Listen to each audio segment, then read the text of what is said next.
news, exclusive live performances, the best new songs, and so much more. Subscribe now at cbc.ca/listen up. We carry a world of information in our pockets because we want to know. It's news you can trust, delivered when you want and where you want on Canada's News app. Now with CBC Radio 1, local and live. This is CBC News. At 12 o'clock, we're at minus 22 with an extreme cold warning in downtown Winnipeg. Good afternoon, I'm Matt Humphrey. The first of Winnipeg's Transit's new electric buses has arrived. Winnipeg expects to receive dozens of zero-emission buses over the next 2 years. But as the CBC's Cameron McLean reports, the city's electric bus program has already been scaled back. Winnipeg Transit is unveiling its first 40-foot fuel cell battery electric bus. The city will get 16 zero-emission buses this spring and 24 next year. The buses are a mix of fuel cell electric, which charge with hydrogen, and battery electric, which can be plugged into a charger. The city says the new buses will begin limited service in April after the spring schedule change. The city, province, and feds signed an agreement worth more than $276 million to purchase zero-emission buses. That money was meant to buy 100 buses. But in December, the city announced it would switch to buying diesel buses in 2027. Supply chain shortages and budget pressures on the city were part of the reason for the change. Cameron McLean, CBC News, Winnipeg. Winnipeg's mayor is getting ready to tell his U.S. counterparts that tariffs will do more harm than good. Mayor Scott Gillingham says city staff will outline the effects of 25% tariffs on Winnipeg at a council seminar today. He'll be in the U.S. meeting with mayors, explaining how those tariffs will ultimately make everything more expensive on both sides of the border. Yes, there may be some positive impact, a few more jobs at a steel manufacturing plant, perhaps in Indiana, but at the end of the day, across the board, it's more cost and more negative impact on more individuals. Gillingham says he's been meeting with the aerospace industry, manufacturing, and agriculture. He says they're all concerned about the impact U.S. tariffs could have. The William White neighborhood of Winnipeg wants to start its own anonymous tip line to deal with drugs and violence. The proposed Power Line is similar to what was introduced in Point Douglas 2 decades ago. Neighborhood Association head Daryl Warren says he's applied to the province's Criminal Property Forfeiture Fund for $20,000 to get the line started. He says people know where the trouble spots are, but are afraid. They're scared that the drug dealers or the person that is doing the crimes might come back after them, so therefore they don't report a lot of the stuff. And unfortunately, a lot of people say, well, you know, if you report it to the police don't even come out and talk to you anymore. Warren says the Power Line would report the tips to police. One of Canada's major grocery chains says it's sorry for overcharging Manitoba customers for milk. Walmart was selling 1-liter cartons for higher prices than provincial law allows. The retail giant was spotted at several stores and online advertising 1 liter of milk for $2.88. The maximum price is $2.03 for 2% and $1.97 for 1%. In a statement to CBC, Walmart says customers can return to the store with their receipt for a refund. An Ottawa court has sentenced Pat King to 3 months of house arrest. King was one of the organizers of the 2022 Convoy protest in Ottawa. Freedom! Freedom! Freedom! Freedom! That was the scene outside the Ottawa courthouse this morning after King's sentence was handed down. King was found guilty in November on 5 charges, including mischief and disobeying a court order.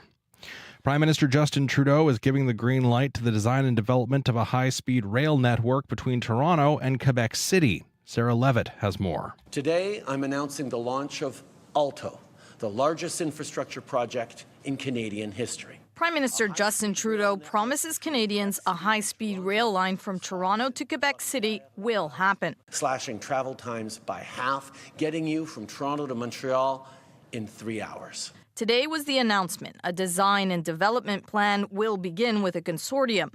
That plan has an estimated cost of $3.9 billion. This as the federal government isn't on sure footing, with Trudeau set to step down. For Toronto? At Montreal's Central Station, passengers heading to Toronto via train express excitement and skepticism. I think it's an election coming up. It is possible a future government could modify or cancel the project. Sarah Levitt, CBC News, Montreal. Officials in Australia have decided to euthanize dozens of stranded false killer whales. False killer whales are a species of oceanic dolphin. More than 150 of them were found on an isolated beach in Tasmania. Rescue crews attempted to save some of the 90 whales which survived the ordeal without success. Shelley Graham is with the Tasmanian Parks and Wildlife Service. Unfortunately, we were unsuccessful with that as the ocean conditions were preventing the animals from getting out and they were continually restranding. Officials say it's the first mass stranding of false killer whales in 5 decades. And that is your CBC News from Winnipeg. For news anytime, you can head to our website, cbc.ca/Manitoba. Or, you know what? You can use the CBC News app.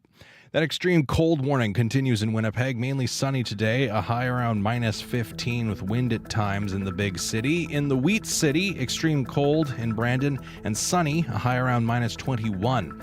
In Dauphin, a high of -18 and sunny with an extreme cold warning. In Flin Flon, a high of -19 and sunny. Thompson, a high of -15 with a mix of sun and cloud. And in Churchill, a few clouds, a high of -17. You're listening to CBC Radio 1.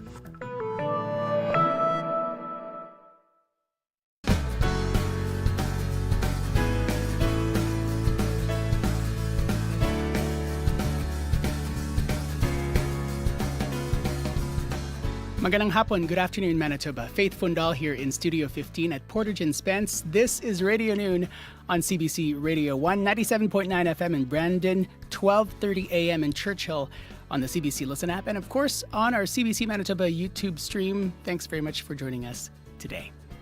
Coming up on the program, calling all bird enthusiasts and citizen scientists. Birds Canada wants to know what winter birds you're seeing. We're going to get all the details as well as open the phone lines for you to call in to talk about the kinds of birds you've been seeing. Also, in this first half hour, making apps is something our guest has done before. So when he heard about a potential trade war between Canada and the US, he put his knowledge of computer science to work. More on his app, CanMade, developed in Brandon, coming up at 12:15. Stay tuned.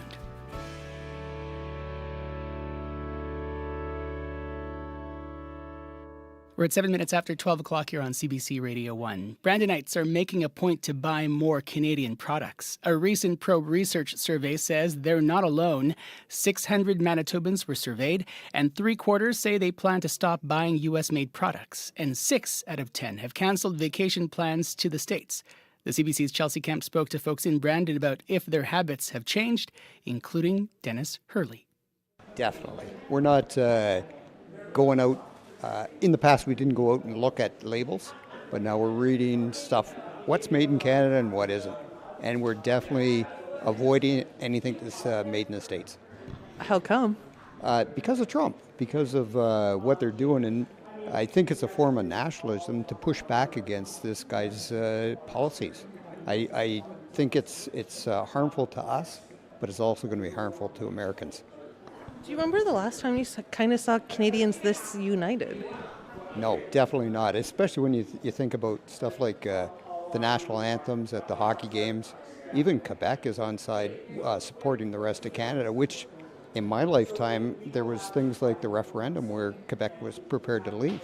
So I think it's really heartening because I think the Canadians are coming together because of the actions of the Americans. Expect like your shopping habits will change anytime soon. Is this something that's here to stay, trying to focus on Canadian? I think that I think that Americans are going to be surprised at the pushback from Canadians, and I can see some long-term effects. I mean, oftentimes you hear about stuff like people canceling vacations. Well, I think that's the start, and I don't think it's going to go away too soon. I think it's going to be a long-term thing. Do you go to the States very often? No, and I don't like the atmosphere in the States, primarily because of all the violence and just the hatred that's going on. And I'm thinking I'm going to go there even less. It's going to be definitely in our thoughts when we decide on vacations. My name is JC Bouchard. I love supporting local. I've definitely, with my restaurant choices, I've been trying to not so much go for the chains and try to support the places in our community. Yeah. Do you find, are you thinking about like Canadian products, Manitoba products more since, tariff talks? Definitely, and even with my industry being an esthetician, all the things we're bringing in too over the borders, we're definitely trying to shop more Canadian brands just to bring down costs, yeah. Is that a bit of a tricky pivot? It has been, because there's definitely brands we favor over others, but some you just can't get in Canada without the huge price markup, yeah. Have you ever been thinking about shopping local, shopping Canadian this much before? I honestly hadn't put much thought to it, but it's definitely going to play a huge part, and I definitely would consider it a lot more now, yes. Support local and try to support your communities, yeah. Now, Bernie Wetter owns the Green Spot Garden Centre in Brandon. The CBC's Chelsea Camp also spoke with him about the Shop Local push. There certainly is the emphasis. I mean, all of us are talking about shopping local. I think we will see more conversation about what's happening and people checking. We've already noticed people checking the tags and where is this made. And I feel good about that because we're working really hard at having more Canadian products in our store. We've got lots of stuff that's made in the USA. We've got lots of stuff that's made in China and Asia, but we're focusing on bringing more Canadian in as best we can. I know the big day isn't really till May when it really picks up. Are you finding you're changing habits leading up to that? Yes, certainly. I have, because it kind of starts with me and with our buyers that we're trying our best to buy Canadian. I made a couple of changes in my buying habits. Typically in January, I would head down to Atlanta, Georgia. That's one of the biggest gift markets that we go to. And I just didn't feel comfortable in that it's a largely Christmas market, and Christmas is not what it used to be. But that on top of the inauguration had just happened, and we weren't sure what was going to happen, and we had the talk about the tariff coming on, and so I skipped that trip this year, and I don't have any plans of going back, just for those reasons that I think that we've got enough good product made right here in Canada, or at least from Canadian distributors, that I don't need to go south of the border to purchase. People are really looking to support Canadian, change their shopping habits. What can they do to help stores like the Green Spot? My focus is actually to have local products. So we grow all of our annuals and our perennials. We grow them here. We bring the plugs in, but we grow them, we finish them off here. So you can't get any more local than that. We bring our trees in largely from Manitoba producers. So that is as local as you can get. I mean, predominantly it's Brandon, secondary Manitoba, thirdly Canadian product. In our food section, it's pretty well all local. We've got a couple of things that aren't from Manitoba, but basically they're within a 100-kilometer radius of Brandon. And that's kind of what our focus is there on our food products, is to keep them as local as we can. That's Bernie Wetter, who owns the Green Spot Garden Centre in Brandon, speaking with the CBC's Chelsea Camp. You can read more on this story on our website, cbc.ca/Manitoba. The United States has been ripped off. The stories that matter. Canada will be responding as they happen. We must put Canada first. At home and around the world. We don't need the products that they have. And what they mean to you. For news you can trust. We're coming to you live. Stay with CBC News. You're listening to Radio Noon on CBC Radio 1, 97.9 FM in Brandon, 100.9 FM in Thompson, and 89.3 FM in Winnipeg.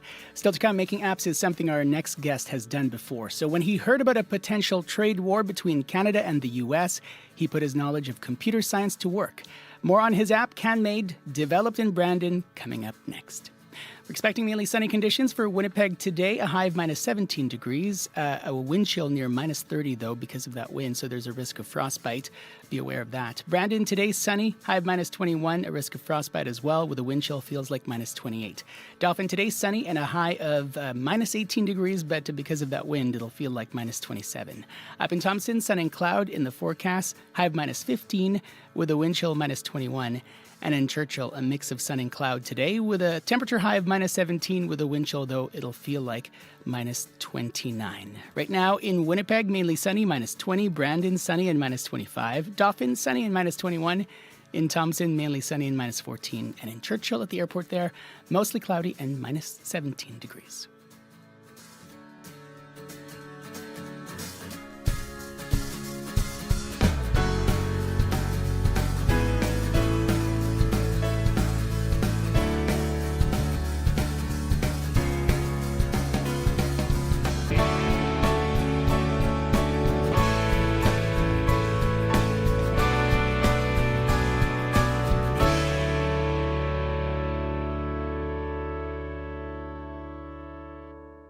We're coming up to 16 minutes after 12 o'clock here on CBC Radio 1. I'm Faith Fundal.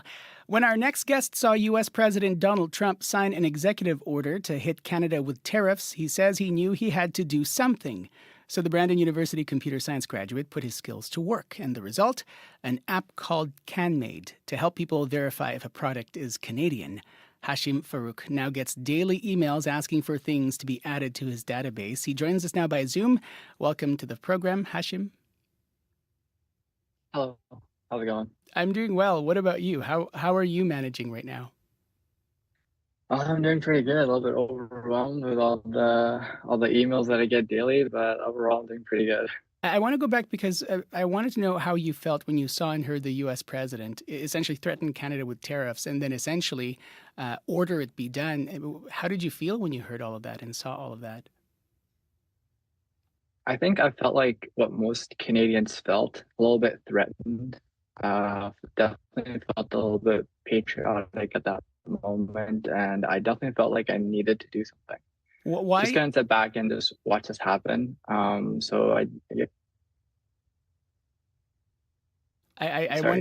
wondered what compelled you to do this rather than doing anything else. This was something that you were very intentional about. Why do this instead of other things? I don't know. This is what I know best. Like there's nothing I know better than building software, solving problems. This is the best solution that I could come up with. There's just informing people about where to buy Canadian products. I looked all over the internet, and it was actually a lot harder than I thought it was going to be. I looked for resources and other stuff like that, but nothing that was usable and literally at the fingertips of consumers. We all go to the grocery store every single day, and it's the one place where it'll hurt their economy. It's the one place where we go and buy products. Like when I was looking at the analytics and statistics, most of the people are scanning snacks and they're scanning peanut butter and coffee, things that we eat and drink literally every single day. So when we're changing little habits like that, it starts to add up. And you mentioned this, that making apps isn't new for you. You've done it before. How hard was it to develop CanMade? This was actually surprisingly, it was definitely hard because the hardest part about this was getting the data, and that still is the hardest part, is collecting data, getting data, and making sure that the data is accurate. But this was a weekend project, but a weekend project in the sense that I spent almost all 48 hours that entire weekend on the project.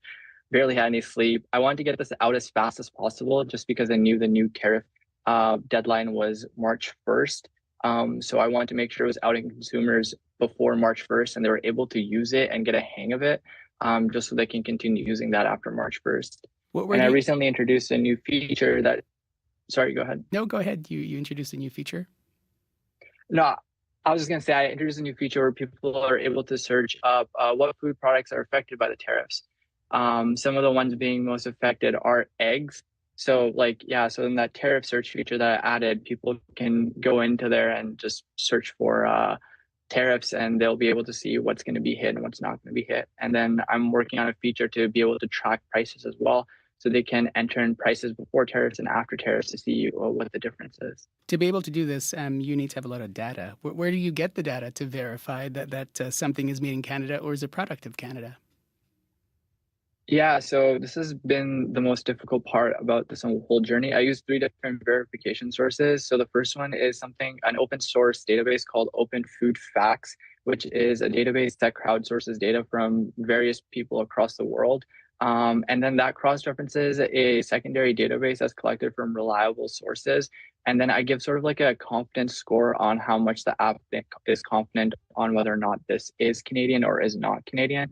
Currently, the app doesn't verify product of Canada versus made in Canada. It will in the future, as I'm working on a third database, which I'm collecting my own SKUs just from patrons that have emailed me and just from people who are willing to help out. Right, the SKUs, right now, those are the barcodes that you're talking free. about, right? Yeah, the ESN codes, barcodes, SKUs. And then, like the app is completely free, 100% free, no ads. I don't plan on making any money off of this. And I want it to be a tool for other people to use. There is a more costly way of doing this using the GS1 database, but that's something to look for like way down the line. You said that you're going to keep this free. Why not try to generate revenue from this work that you're doing?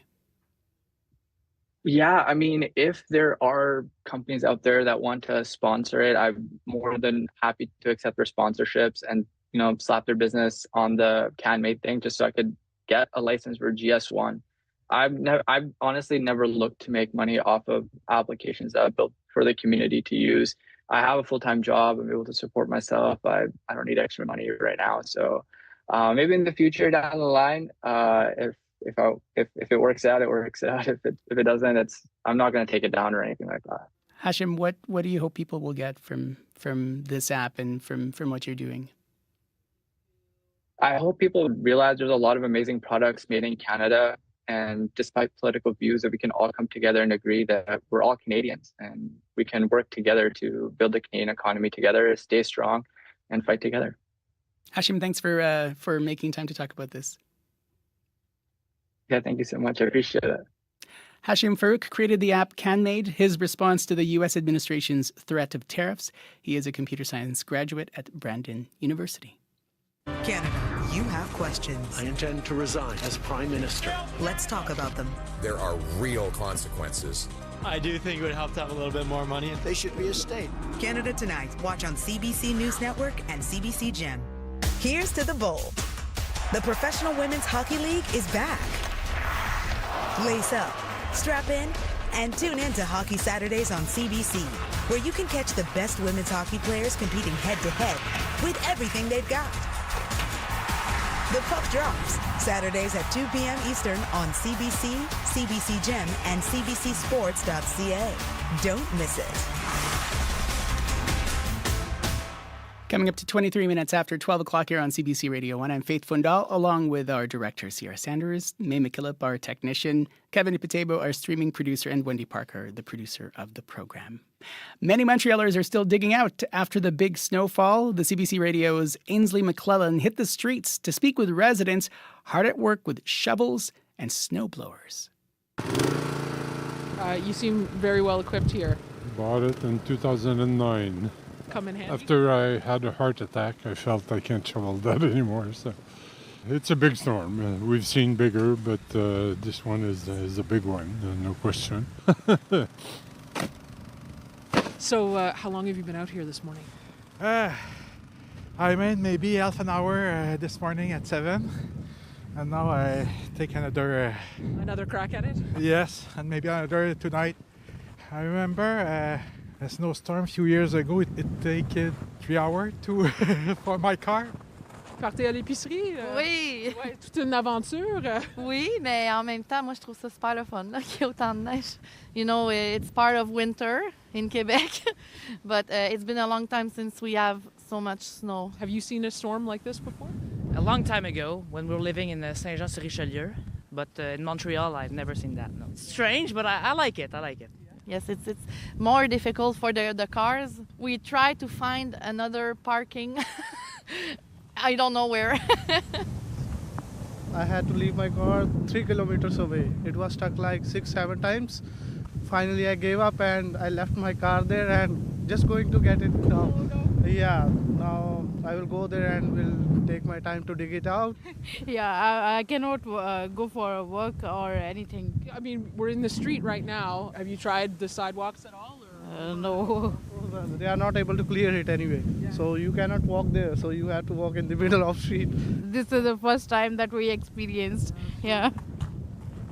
We've heard that it could take 8 days for the snow clearing to happen. What do you think about that? Well, it's a big storm. Of course, we'd all like to see it faster, but life is life. You know, it's hard for, going to work and coming back. Where are you going to put your car?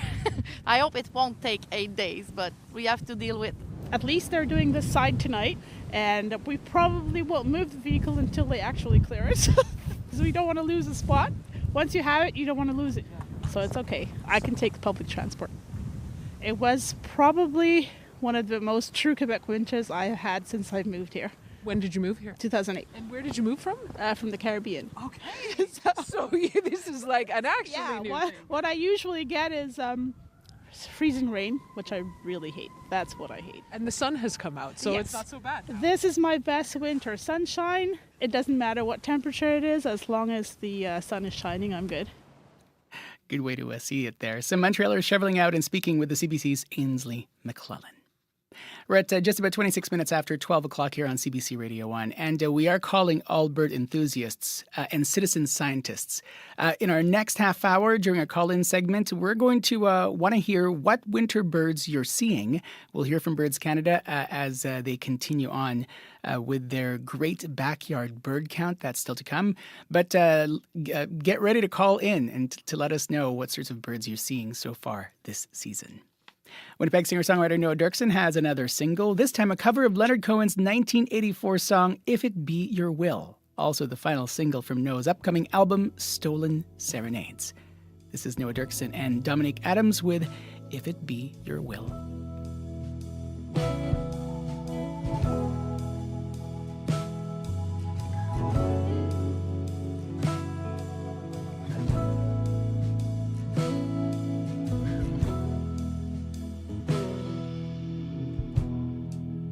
If it be your will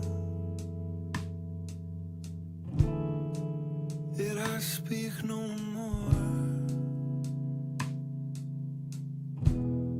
that my voice be still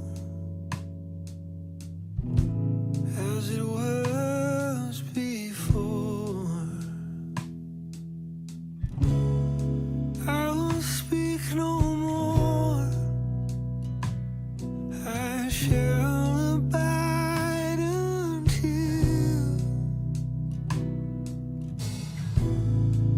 I am spoken for. If it be your will,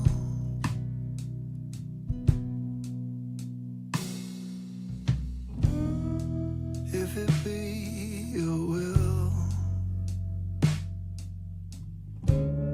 let a voice be true from this broken hill. I will sing to you from this broken hill. All your praises they shall ring. If it be your will to let me sing.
Out of Winnipeg, that was Noah Dirksen and Dominic Adams with a cover of If It Be Your Will by Leonard Cohen. You can hear more on his upcoming album, Stolen Serenades, including covers of I Still Haven't Found What I'm Looking For by U2 and I Try by Macy Gray. Lots to come here in the program. In our next half hour, our phone lines will open because we're asking you to look up, way up, and asking you what kinds of birds you've spotted this winter. Tune in as we do our call-in conversation about the Great Backyard Bird Count. We want to hear all about what you've seen coming up here on Radio Noon after your CBC Winnipeg News. This is CBC News. At 12:30, we're at minus 22 degrees with an extreme cold warning in downtown Winnipeg. Good afternoon. I'm Matt Humphrey. Winnipeg Transit is unveiling its first 40-foot fuel cell battery electric bus. The city will get 16 zero-emission buses this spring and 24 next year. The buses are a mix of fuel cell electric, which charge with hydrogen, and battery electric, which can be plugged into a charger. The city says the new buses will begin limited service in April. After the spring schedule change, the city, province, and federal government signed an agreement worth more than $276 million to purchase zero-emission buses. That money was meant to buy 100. But in December, the city announced it would switch to buying diesel buses in 2027. Supply chain shortages and budget pressures on the city were part of the reason for that change. One Winnipeg neighborhood hopes an anonymous tip line can take a bite out of crime and violence. Daryl Warren is the head of the William White Neighborhood Association. He applied for a $20,000 grant from the Criminal Property Forfeiture Fund to start the power line. Warren says it would be manned and take down information about crime and problem locations. He says right now, some people are scared to speak up about what they see. A lot of people are afraid of retribution from the criminal elements, right? So they don't want to report it because they might live next door or across the street from this particular house and might get singled out as the one that called it into police. Warren says the power line would report the tip to police. He says the idea of the line has been in the works for a couple years, but he applied to the province for the grant last week. A similar tip line has been operating in Point Douglas for 2 decades. And an Ottawa judge has sentenced Pat King to 3 more months of house arrest. King was one of the organizers of the 2022 Convoy protest in Ottawa. He was found guilty in November on 5 charges, including mischief and disobeying a court order. The Crown had been calling for a 10-year prison sentence. Today, King was given 12 months, with 9 months credit for time served. King's lawyer, Natasha Calvino, calls it a balanced decision. We're not saying that things didn't happen over the course of the Freedom Convoy that was beyond our purview and that was not intended by leadership, even peripheral leadership by Mr. King. But you cannot sentence one person for the actions of others. During the protests, hundreds of trucks and thousands of demonstrators took over downtown Ottawa for about 3 weeks. They were protesting COVID-19 public health measures. And that is your CBC News from Winnipeg. For news anytime, you can go to our website, cbc.ca/Manitoba. All right, thanks very much. Back soon. Matt Humphrey from your CBC Winnipeg local news desk. We're at 12:33 here on Radio Noon on CBC Radio 1, 89.3 FM in Winnipeg, 97.9 FM in Brandon, and 100.9 FM in Thompson. Again, this is Radio Noon. We're going to have a call-in conversation shortly to talk about the Great Backyard Bird Count. But first, Riley Lechuk, our CBC Manitoba weather specialist, joining us to talk about the impending doom that is above zero temperatures soon. Yeah. Hello. I mean, the way I put it was the light. I can feel the heat from the light at the end of the tunnel right now. It's coming. It's coming. But also rain might be in the forecast too, I know. Right? I can't even envision that. It seems weird. We'll talk about it. Minus 21 in Winnipeg right now, minus 25 in Brandon, minus 24 in Melita. I think I'm going to be sitting here on Friday and talking about probably temperatures closer to minus 7, minus 8. Okay. So that just give you a sense of where we're going in the next 48 hours. So the extreme cold warning still in place for the Parkland, for Westman, the Red River Valley, Winnipeg, into the Interlake. I expect that we'll start to see some of these dropped maybe even by later this afternoon for places like Winnipeg into the Interlake, but probably one more night of extreme cold warnings for Brandon and Dauphin. We're still looking at some cold wind chill values, particularly overnight into Westman. Not so much here in Winnipeg. mostly sunny skies right now. There is a little bit of cloud into northwestern Ontario, and out of that, a few flurries. Just because we're seeing this area of high pressure sink a little bit further south and the polar jet stream a little bit further north, and that's allowing some of that cloud cover in already. By and large, though, we are looking at sunshine today, sunshine through tomorrow. We start to get a little bit of cloud mixing in as we get into Friday, Saturday, and with that comes the chance of some scattered flurries. So that's when we start to get the wheels really turning on our temperatures going in the direction closer to seasonal, which is -7 for this time of the year. Winnipeg today looking at -17 for a daytime high, -21 in Brandon, -12 in Thompson and Gillam this afternoon. Churchill looking at -15 degrees, -15 for tomorrow in Winnipeg. Friday is when we start to get a little bit of cloud building in earnest. -8 through the afternoon is what I have for Friday at the moment. -2 into Saturday, a chance of scattered flurries, and then comes a bit of a system that I'm keeping my eye on. An area of low pressure out of Alberta. Looks like at this point could bring us a mix of some rain, some snow across southern and central Manitoba as we get through Sunday. It's a fast mover, so not really much in terms of accumulation. But I mention this just because we're looking at temperatures hovering right around freezing on Sunday. So this could turn into a bit of a messy situation to wrap up the weekend with some scattered flurries and +2 on the way for Monday. So we'll keep an eye on the Sunday-Monday situation later on. Let's just focus on that warm-up that's coming. All right. I'm excited. Okay. It's going to be exciting. All right. Thanks very much. You're welcome. It's Riley Lechuk, our CBC Manitoba weather specialist. We're at 36 minutes after 12 o'clock here on CBC Radio 1. I'm Faith Fundal. Canadians are flocking towards bird watching. The latest data from StatCan says more than 1 in 10 households in this country bird watch or take photos of birds. And Birds Canada is taking full advantage of our bird watching enthusiasm. Its 28th annual Great Backyard Bird Count just took flight. Bird lovers of all ages asked to count different species of our feathered friends. So today, on our call-in conversation, we want to know what you've seen through those binoculars. Perhaps you found a bird you rarely or have even never seen before. Call our live line 204-780-0893, 204-780-0893, or you can text us 204-588-7355. Olivia Carvalho is a bird nerd, and we both would like to hear about your sightings. She is with Birds Canada. Olivia, welcome to the program. Hello. Oh, hello. Thanks so much for having me. Why do something like the Great Backyard Bird Count? Well, the Great Backyard Bird Count is really special because it gives us a 4-day snapshot of where our birds that hang around all winter, where they are in the winter months. You know, this is a pretty unique time of year. Birds are not on the move yet.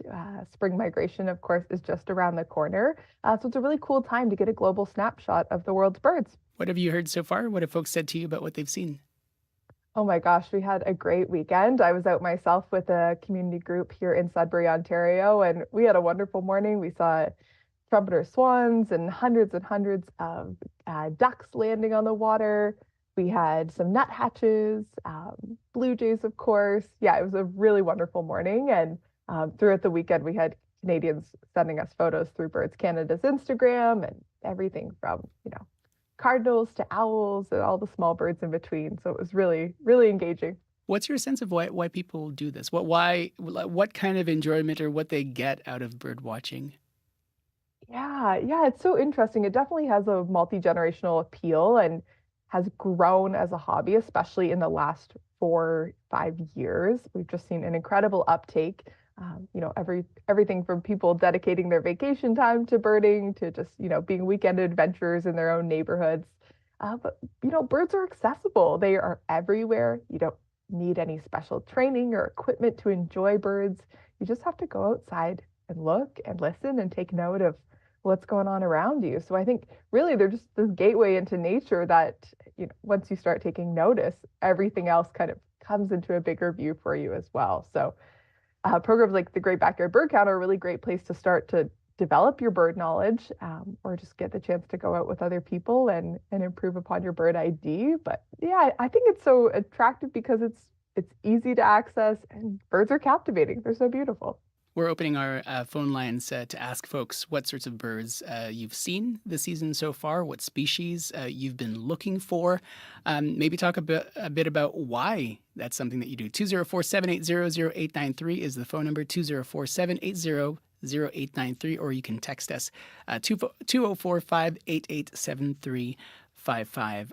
Olivia, have you noticed any trends this winter about the species of birds showing up, or is it pretty typical? And I'm going to use typical in air quotes. Yeah, absolutely. Everything is typical in air quotes when it comes to birds. Well, this year's been really more of a true winter. Last year we had an El Nino year, temperatures were warmer, but in a true winter year, we're seeing things like an eruption of owls in Western Canada. We're also seeing an eruption of finches moving farther south.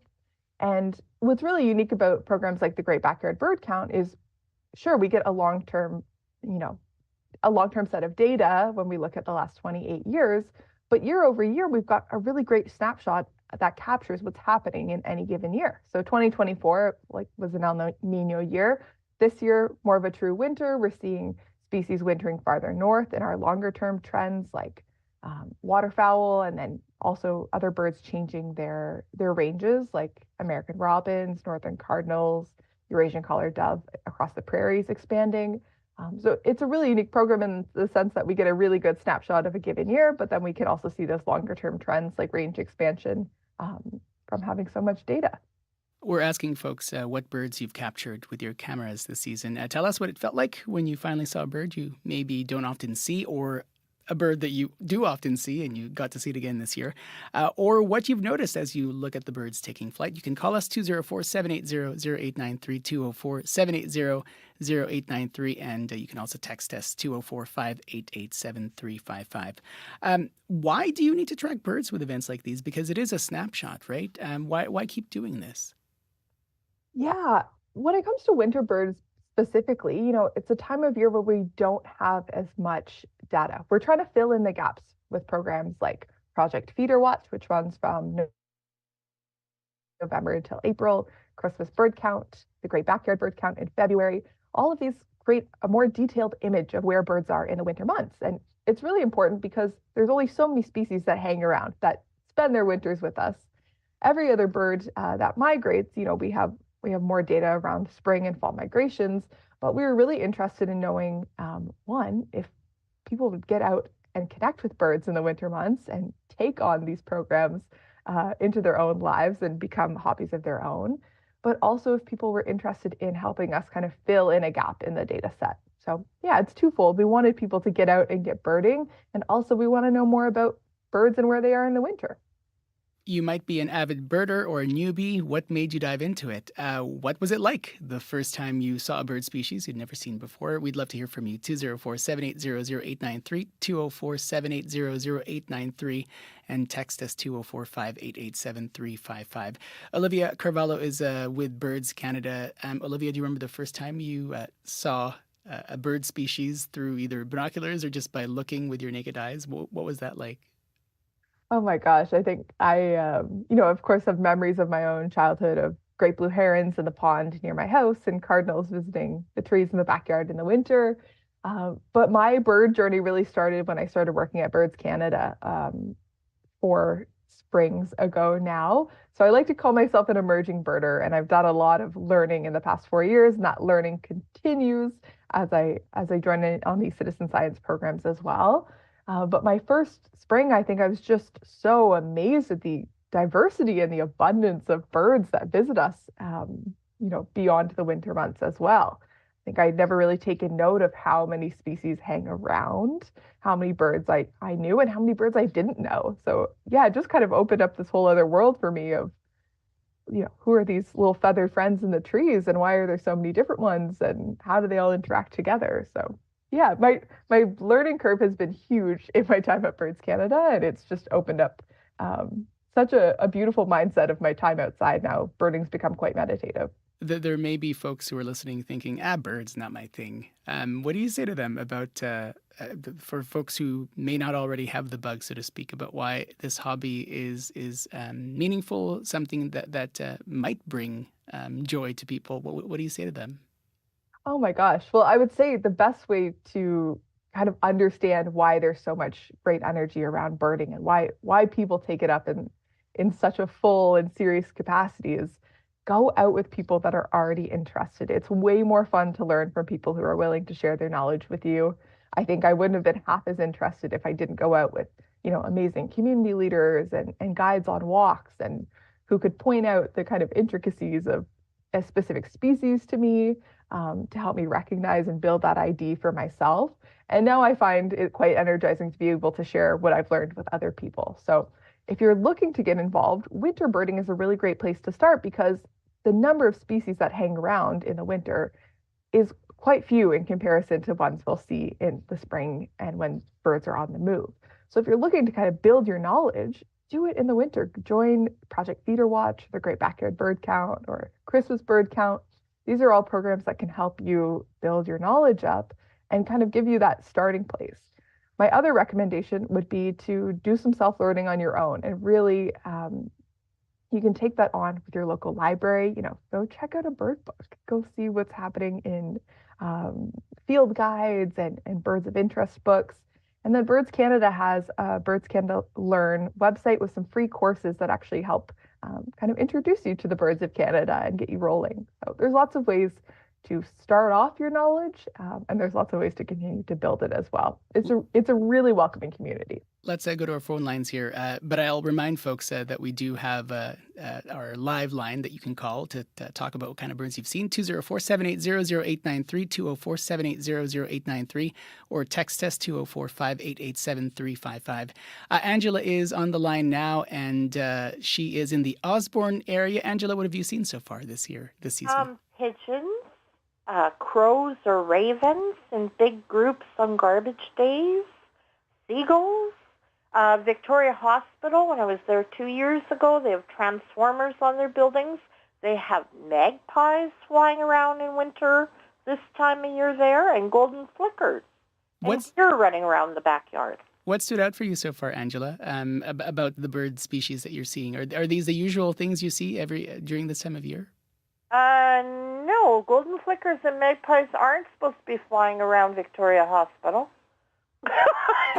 This time of year, they're supposed to fly south, as far as I know. Golden flickers are gold woodpeckers, and they're not supposed to be here. So there you go. Angela, thanks very much for the call. Olivia Carvalho is with Birds Canada. You heard Angela describe some of the birds that she sees there. Obviously, I'm not a very big bird nerd like you are. What stands out for you as you listen to her? Oh my gosh, yeah, definitely. You'll be seeing lots of like corvids. That's your jays and your crows, and your ravens are hanging around as well. Those are your pretty typical winter birds across Canada. What stands out for me is what you said about garbage day. That has been my own experience with the ravens as well. We had to, get some better bins. There's a pair of ravens that hang around the neighborhood, and they'll make a mess on Tuesday around here.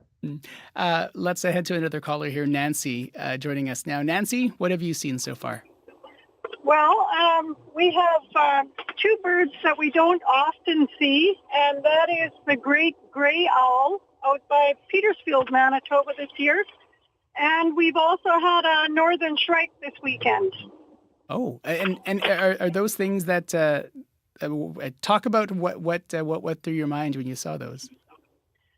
Well, the northern shrike we noticed because our birds suddenly hit our windows, which have stickers on them to usually avoid that happening. But when a northern shrike attacks, the birds just scatter. And so we immediately noticed that. And there he was sitting in our oak tree above the bird feeder looking for lunch because northern shrikes eat other birds.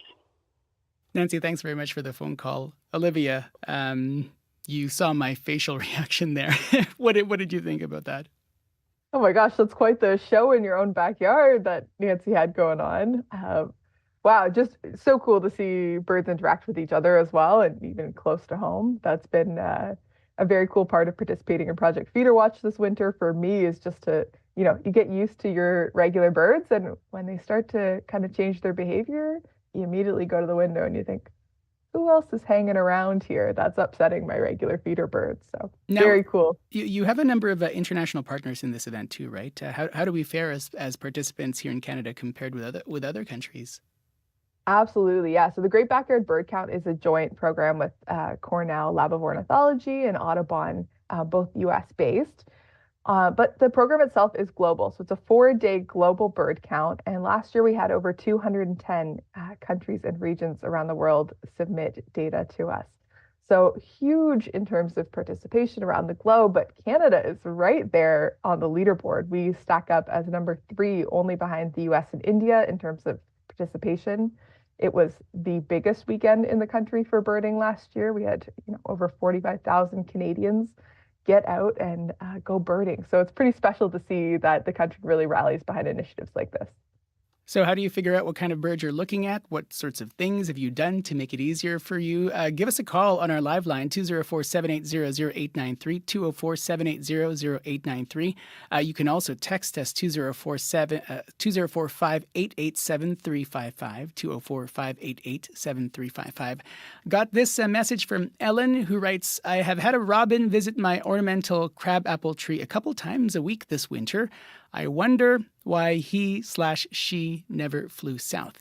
And Sarah from South Winnipeg texted saying, last week, the trees in my backyard on the river were graced by, among a variety of feathered friends, 2 large ravens and a bald eagle. What a gift. Olivia, how big of a gift is that? Oh my gosh, that's so cool. You didn't even have to leave your house to see so many amazing birds. And I think what I said about birds being everywhere, like that is the perfect example of, you don't have to go very far to have really amazing experiences with birds. Oh my gosh, a bald eagle in your backyard, you're living the dream. You're already trying to envision what that might look like if you were there, aren't you? Of course, I'm thinking about the tree in my backyard. The ravens are hanging out there, but a bald eagle would really change the dynamic, I think. Olivia Carvalho is with Birds Canada. Of course, we're asking folks to let us know about what sorts of bird species you've seen during this season. You can call us, 204-780-0893. We have just about 9 or so minutes left here on our call-in program, portion of the program, 204-780-0893, or text us, 204-588-7355. We got this message from Aaron and Anola writing, my favorite trio of having... I don't know if I'm saying this right, pillated, hairy, and downy woodpeckers all at the same time has been around this winter. We also have a shrike frequently this year. Fascinating predator, but they do scare off the regulars. Olivia, did I say it right? Pileated. There you go. I'm going to get so many phone calls and emails now.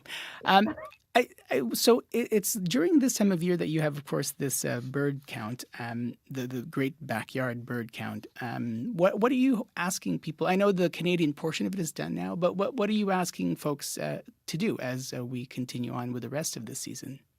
Yeah, absolutely. So, we've had so much great energy in the past week. We had 4 days, thousands of checklists and bird sightings submitted to us through 2 apps. The Merlin Bird ID app, which is a great free app if you're looking to build your bird knowledge. It has an awesome sound feature, which helps you kind of take note of what you're seeing and hearing and determine what birds they actually are. So great little tool to have in your pocket. The other app that we use is called eBird. And if you're already a birder, if you've done some counts before, you might be familiar with it. That's a global tool that allows people to input their observations, and then that gets used for lots of citizen science data, and eBird data gets used for conservation efforts around the world. So that's pretty cool. At the end of the day, what are you hoping to accomplish with each of the counts that you do throughout the year? What are you hoping to get in these snapshots in time? I think the most important part is that we're hoping that people take up birding and action for birds into their daily life. And citizen science programs make it really simple to do that because most of them can be done right from your home. But I found for myself, the more I've learned about birds, the more I've tried to incorporate bird-friendly practices into my daily life, whether that's, buying bird-friendly coffee or treating my windows, putting out a feeder in the wintertime. Yeah, all of that has just kind of changed how I interact with birds. And then also now I'm starting to think about, because it's almost springtime, I'm thinking about native plant gardening and how I can help birds through, over the course of time, incorporating more native plants and updating my gardens to be more bird and pollinator friendly. And that's a project I'll be working on with Birds Canada through the summer months this year, is our birdgardens.ca, the native plant database that actually teaches you how to garden for your zone specifically, and how you can be not only attracting more birds to your yard, but also offering more food sources that are available beyond just putting out a feeder. So it's pretty interesting stuff once you get into it. Olivia, I want to read this one text before you go here. It writes, I live on 250 acres in the country north of Dauphin. I have 32 bird feeders and feeding stations around my yard, and the joy that my husband and I receive from our avian neighborhood is indescribable. We really encourage anyone with even a mild interest in birds to put up a feeder or several. In that text message from Risa. Olivia, any last words before we say goodbye? Oh my gosh, that's just phenomenal. And I think what a testament to the joy that you can experience at home. And I hope the caller wrote in who's got that amazing setup as part of Project Feeder Watch. And I would encourage people to get involved even this year. The season runs till the end of April. Yeah, you just can't describe the joy and the mental health benefit that comes from connecting with your feathered neighbors. So birding is for everybody, and I hope you find your space in this community. Olivia, it's been a real pleasure, and thank you for this, and take care. Thank you very much. Happy birding. Olivia Carvalho is with Birds Canada.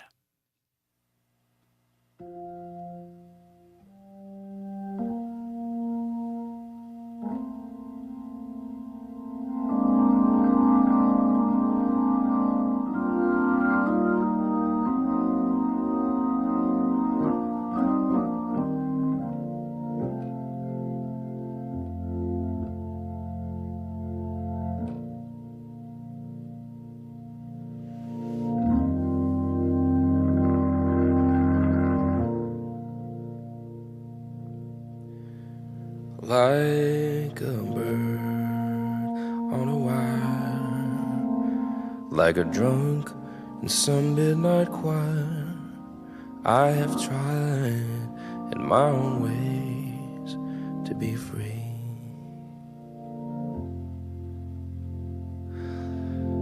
Like a worm on a hook, like some night in an old-fashioned book, I have saved all my ribbons for thee. And if I have been unkind,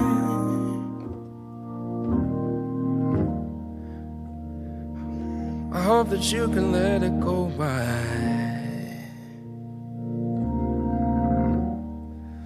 And if I have been untrue,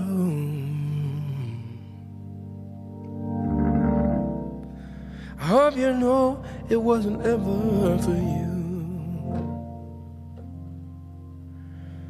Like a baby stillborn, like a beast in his horn, I have torn everyone who's reached out for me, and I swear by this song and all that I have done wrong, I will make it all up to thee.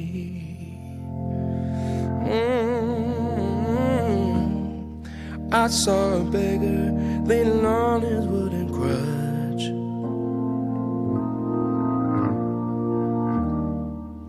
He said to me, you must not ask for so much. Recorded live off the floor, that was the Brothers Landreth with their version of Leonard Cohen's Bird on a Wire. Our technician today is May McKillop. Sierra Sanders is our director on the program. Wendy Parker is our producer. Kevin Nipatebo is our YouTube live stream producer.